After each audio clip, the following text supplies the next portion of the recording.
Bismillahirrahmanirrahim. Assalamualaikum warahmatullahi wabarakatuh. Kembali lagi di pelajaran IPA. Sebelum kita mulai, kita sama-sama berdoa semoga dalam keadaan sehat dan pastinya tetap semangat. Nah, hari ini kita akan membahas konsep gerak. Adapun yang akan kita bahas yakni gerak, jarak, perpindahan, kelajuan, kecepatan, dan percepatan. Nah, penasaran? Mari saksikan video ini sampai habis. Pertama, konsep gerak. Suatu benda dikatakan bergerak jika kedudukannya berubah terhadap titik yang dijadikan sebagai acuan. Nah, di sini ada suatu contoh. Di sini terlihat ada sebuah mobil yang sedang membawa sampah. Kemudian di belakangnya ada tong sampah, ada perpohonan, kemudian ada rumah, dan ada trotoar jalan. Nah, apakah mobil ini sudah bergerak? Dan apakah sopir yang ada di dalam mobil tersebut juga bergerak? Mari kita analisa kasus ini. Apakah mobil bergerak terhadap pohon? Ya, ini benar. Kenapa? Karena kedudukan mobil ini sudah berpindah terhadap pohon yang dijadikan sebagai titik acuan. Kemudian, apakah mobil bergerak terhadap tong sampah? Ya, karena kedudukan mobil berubah terhadap tong sampah yang dijadikan sebagai acuan. Apakah mobil bergerak terhadap sopir?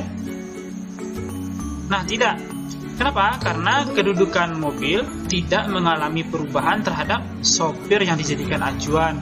Dalam artian, si sopirnya ini hanya duduk diam di dalam mobil sehingga mobil ini tidak mengalami perpindahan terhadap sopir tersebut. Kemudian, apakah sopir bergerak terhadap mobil? Tidak juga. Kenapa? Karena kedudukan sopir tidak mengalami perubahan terhadap mobil yang dijadikan acuan. Nah, ada kasus contoh kedua. Oke, ini ada seorang atlet yang sedang berolahraga. Kemudian atlet ini melewati ada meja, pohon, dan perumahan serta trotoar jalan. Atlet bergerak terhadap pohon. Ya, ini benar. Kenapa? Karena atlet ini dia kedudukannya sudah berubah terhadap pohon tersebut. Atlet bergerak terhadap bangunan perumahan yang dilaluinya. Ini juga benar. Kenapa? Karena atlet mengalami perubahan kedudukan terhadap perumahan. Atlet bergerak terhadap meja. Ini juga benar. Atlet bergerak terhadap trotoar jalan. Ini juga benar. Bisakah atlet tersebut dianggap tidak bergerak? Nah, ternyata bisa. Kapan itu terjadi?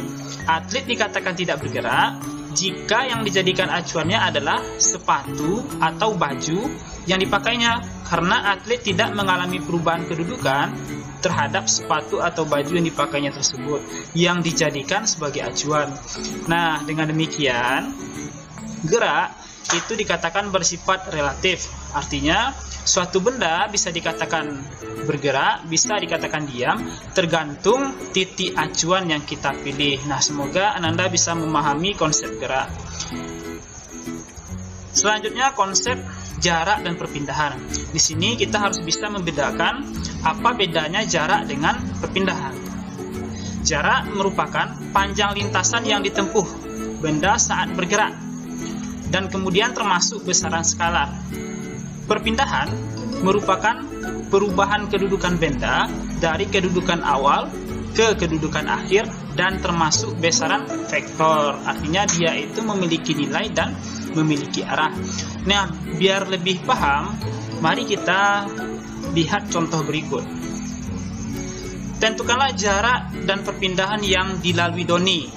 Nah, Doni berjalan dari rumahnya sejauh 200 meter dan berbalik arah ke rumah Fani sejauh 110 meter. Nah, kita hitung terlebih dahulu jarak yang dilalui Doni.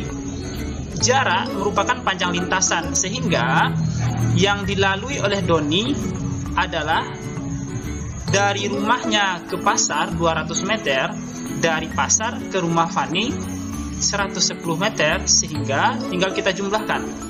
200 ditambah 110 sama dengan 310 meter. Jadi panjang lintasan yang ditempuh oleh si Doni ini adalah 310 meter. Nah, untuk perpindahan kita tinggal hubungkan garis start hingga finishnya. Sehingga perpindahan yang kita peroleh dari gerak Doni sebesar 200 meter dikurang 110 meter sama dengan 90 meter dari rumah Doni ke rumah Fani. Nah, dari sini terlihat jelas bahwa jarak dan perpindahan itu memang memiliki perbedaan. Kita coba contoh kedua. Seekor kucing bergerak mencari mangsa dari tempat A ke B ke C seperti gambar berikut. Berapakah jarak yang ditempuh kucing? Berapakah besar perpindahannya? Nah, kita hitung terlebih dahulu jarak. Kucing bergerak dari A ke B 8 meter, B ke C 6 meter. Untuk jarak tinggal kita jumlahkan. 8 meter tambah 6 meter sama dengan 14 meter. Untuk perpindahan, kita hubungkan garis start dan finishnya. Nah, sehingga kita bisa hitung perpindahannya dengan teorema Pythagoras. Sama dengan 8 kuadrat ditambah 6 kuadrat diakarkan. Sama dengan 10 meter dari A ke C. Jadi perpindahan si kucing ini itu adalah dari A ke C. Apakah boleh dari C ke A? Tidak boleh, karena dalam perpindahan itu harus memiliki nilai dan arah yang jelas, nggak boleh dibalik. Nah, dengan demikian jarak dan perpindahan memang memiliki perbedaan. Contohnya saja ketika di rumah orang tuanya meminta bantuan untuk memindahkan sebuah meja. Pasti kita bertanya, mau dipindahkan kemana meja ini, Bu? Nah, dengan demikian perpindahan memang harus memiliki nilai dan arah yang jelas, berbeda dengan jarak yang hanya memiliki nilai saja. Konsep kecepatan dan kelajuan. Di sini kita juga harus bisa membedakan kecepatan dan kelajuan.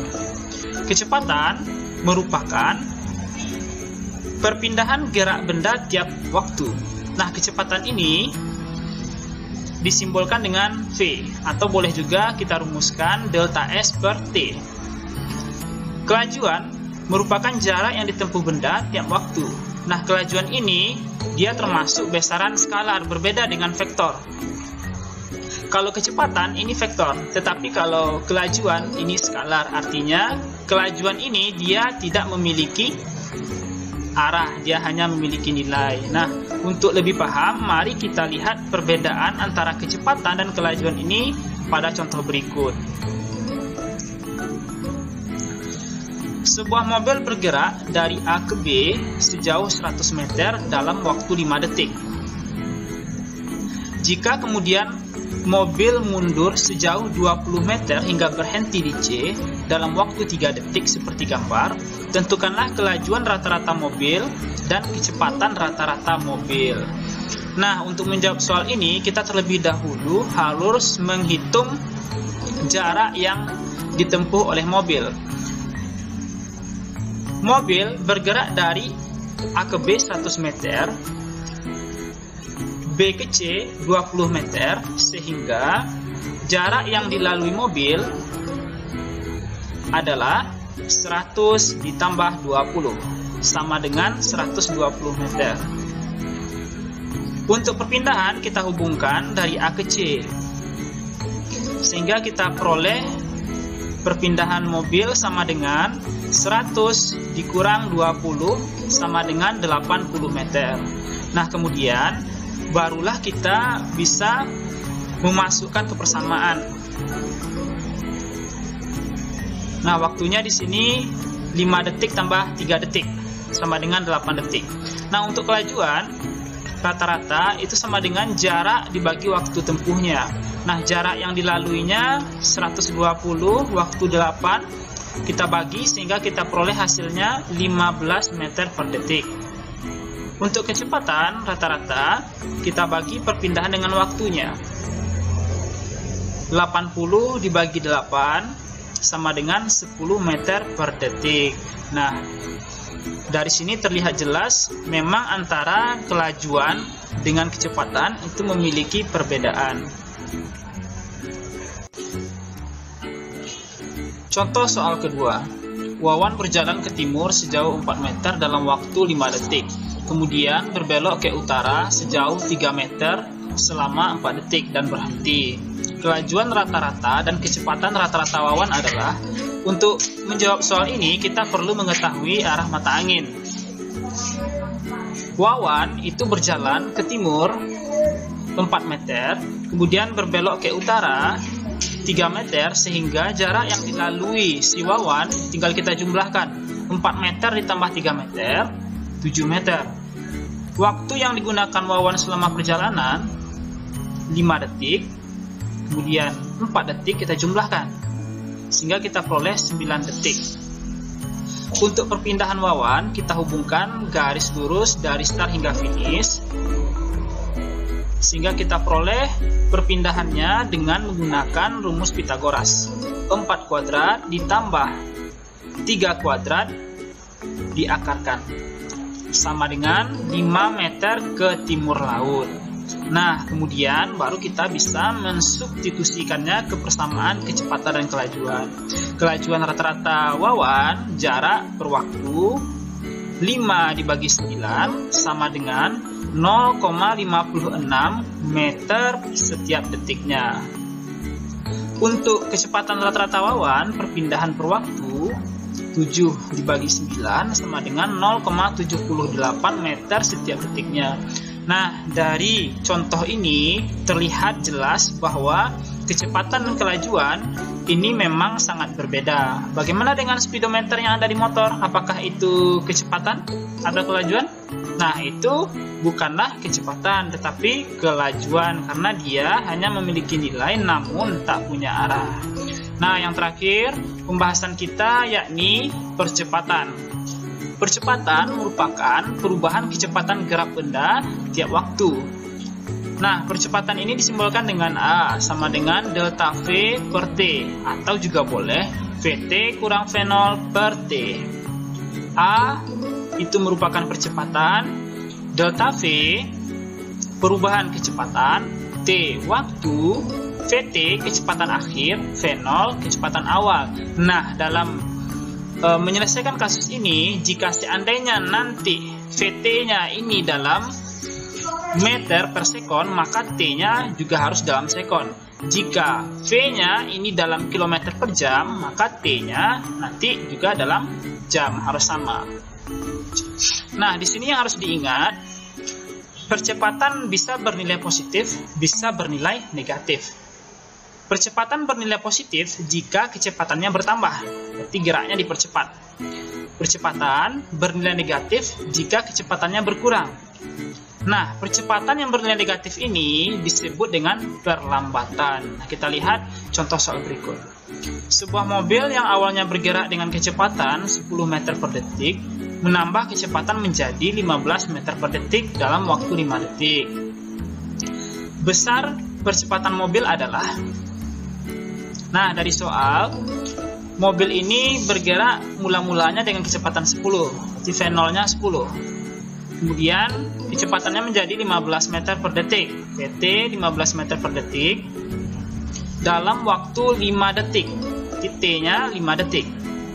Kita substitusikan ke persamaan, percepatan sama dengan perubahan kecepatan per waktu, VT kurang V0 per T, kecepatan akhirnya 15, kecepatan awalnya 10, dikurangkan, kemudian dibagi 5, sama dengan 1 meter per sekon kuadrat.